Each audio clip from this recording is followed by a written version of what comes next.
Vazhdojmë tani me pregaditjen. Fillimisht në një kullos kam shtuar 3 lugë gjella me oriz. Orizin e kam pastruar mirë me ujë për disa herë, derisa ka dalë uji i kulluar. Vazhdojmë tani orizin ta shtojmë në një tenxhere më të madhe. Misht tek orizi duhet që të shtojmë një herë ujë që të na zihet pak. Në total do të përdorim 300 ml me ujë. Vendosim në zjarr mesatar që orizi të na zihet dikon për 7 minuta, derisa të shohim që uji që e kemi shtuar të është shtirur. Ky lloj i sutllaçit bëhet pak më ndryshe se sa sutllaçi tradicional që ne e gatuajmë. Për atë arsye sasia e orizit në këtë recetë është më pak.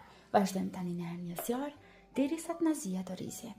Lloji i orizit që e zgjidh që ka përdorur në gatimet e mia është zakonisht nga ky lloj. Buenorisa Mondina është me kualitet të lartë dhe është nga Edona Company. Mund ta gjeni në të gjitha supermarketet më të mëdha. Tani që sigurohemi që kokra e orizit është zier dhe uji pothuajse është shtirur, vazhdojmë që ta shtojmë qumshtin. Sasia e qumshtit që do ta përdorim në këtë recetë është në total 1 litër.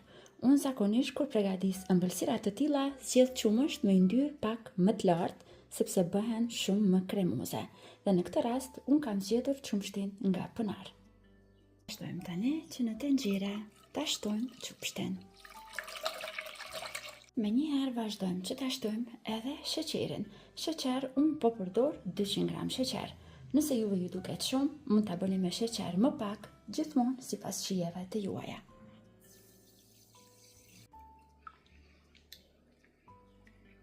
Përsëri vazhdojmë në zjerje, në zjarr mesatar. Këtë radhë do t'i qëndroni afër. Do ta ziejm tani nga momenti që do të fillon që qumshti të vlon 5 deri në 7 minuta. Ndërkohë që kjo do të zihet dhe do të merr val, ne do ta përgatisim pjesën tjetër të recetës. Në një hinë më të vogël do të shtoni 2 lugë gjella me nisheste. Tani tek nishestja vazhdojmë dhe shtojmë 1 kuqe të vezës. Për afërsisht 50 ml me ujë, sa ta tretim nishesten, dhe aromë vanilje ose sheqer vanilje, cilën do që ju gjendet në shtëpi. Vazhdojmë tani të përzijem dhe të sigurohemi që masa brenda nuk do të na mbetet me trupa. Do të bëhet kremoze, në atë mënyrë do të na del edhe sutllaçi kremos. Duhet të bëni shumë kujdes tani që ta shtoni shumë nga pak, që mos na pjeket veza. Duke shtuar, duke përzier. Vazhdojmë tani në zjerje edhe për 5 minuta tjera, derisa të vrejmë që tani sutllaçi do të fillon që të na trashet. Tani, pas dikon 5 minutave që është zier dhe ka filluar të trashet, do ta bëni testin kështu. Nëse pikat e fundit që po bien nga luga mbesin kështu të trasha, do të thotë që është mjaftueshëm të trash sutllaçi. Tani e largojmë nga zjarri. Ne kemi nevojë për gota. Çfarë do lloj gota që keni, mos keni frikë se nuk do t'ju krisen dhe as nuk do t'ju thehen në furrë. Unë po përdor nga këto gotat e thjeshta, të cilat përgatiti pudinga ose ëmbëlsira tjera kremoze. Vazhdojmë tani që t'i mbushim gotat. T'i mbushim deri lart.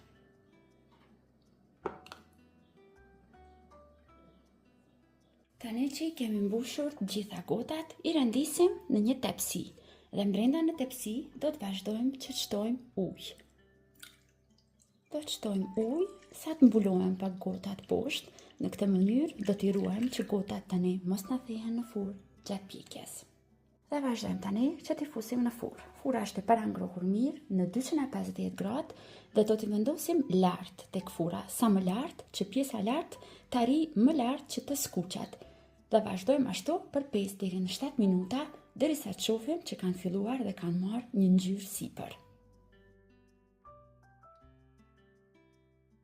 Dhe tani që sutllaçi është pjekur për disa minuta dhe ka marrë këtë ngjyrën e bukur sipër, e largojmë tepsin nga zjarri dhe vazhdojmë të largojmë edhe gotat nga tepsia që të na ftofen më shpejt. Pasi largojmë nga tepsia, lejojmë që të ftohen një herë në ambient dhume, diku për 15 minuta, dhe pastaj I vendosim në frigorifer që të shtrëngohen edhe për një orë tjetër, dhe pastaj janë gatshme edhe për të shijuar. Tani që është ftofur si t'loqi, sipër e kam dekoruar me pak ora të bluara dhe do të vazhdojmë që ta shijojmë. Shpresoj që do ta provoni edhe ju dhe do ta shijoni bashkë me familjen e juaj. Deri në video recitat e radhës, mbeteni të përshëndetur nga unë.